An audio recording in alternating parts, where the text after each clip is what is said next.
Like and subscribe and click the bell icon to get new video updates.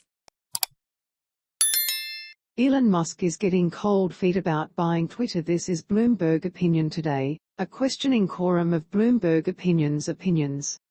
Sign up here. Today's agenda: will Elon Musk actually buy Twitter? Who can say? Think you've spotted the Amazon of crypto? Think again.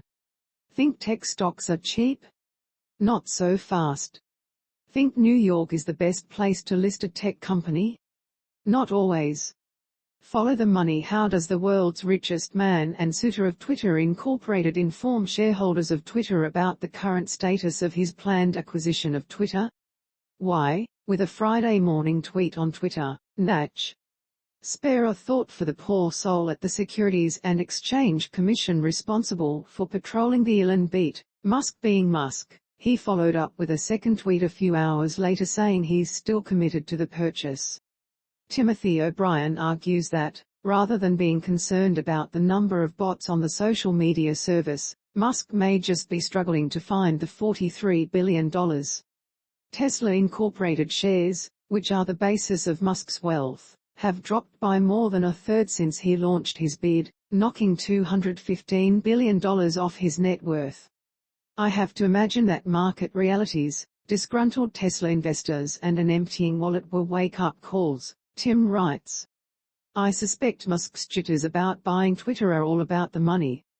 With Twitter's shares oscillating between $40 and $41 in the first hour of trading on Friday, well below Musk's $54.20 offer, traders and investors seem mightily, and rightly, skeptical about the chances of the deal closing.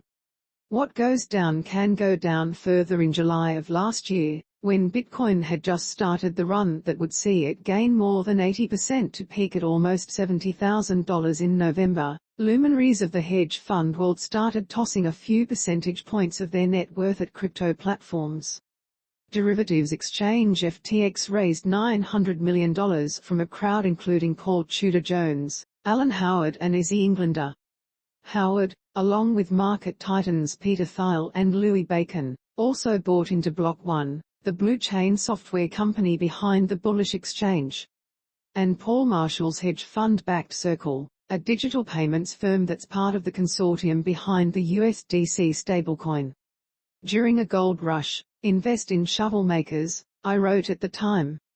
With Bitcoin down 50% from that November high, investors are still seeking the Amazon.com of Cryptoland, but they run the risk of buying into the digital equivalent of Pets.com instead, says Jonathan Levin.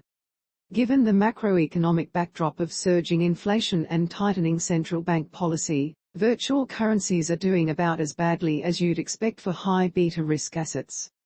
Jonathan reckons that while the slump undermines any claim that Bitcoin is a gold-like haven, it's hard to conclude that there is something uniquely terrible going on with the largest cryptos.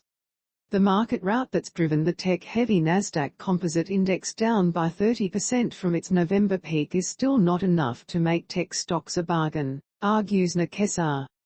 Sure, the Nasdaq's forward price-earnings ratio, using analyst estimates for the current fiscal year, has declined, but that downshift only takes it back to its average since 2001. And John Authers points out that the major U.S. indexes are still higher than they were prior to the pandemic blowing the global economy off course.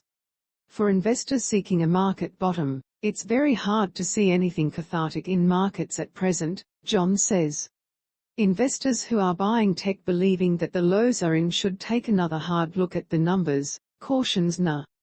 Jonathan is similarly wary about the outlook. A bubble fanned by easy money is popping, and the sell-off is likely to deepen. Maybe cash isn't trash after all. London calling SoftBank Group Corporation is seeking a home for Unlimited, the UK chipmaker it bought in 2016 and now plans to list after regulators sank NVIDIA Corporation's planned $40 billion purchase. New York is the frontrunner.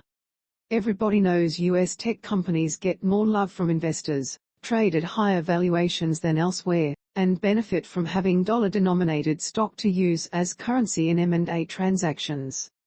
But what if everybody is wrong? Chris Hughes argues that ARM's status as one of the biggest players in the world semiconductor market means its shareholder roster will be global no matter where it lists. Its scarcity value in the UK, where tech giants are few and far between, plus its previous role in the portfolios of British fund managers make it both a rare and familiar investment opportunity in its home market. And with about half of its workforce based in the UK, staff would probably prefer to be granted domestic stock options. The question shouldn't be why London, but why not? Says Chris. Alleviating the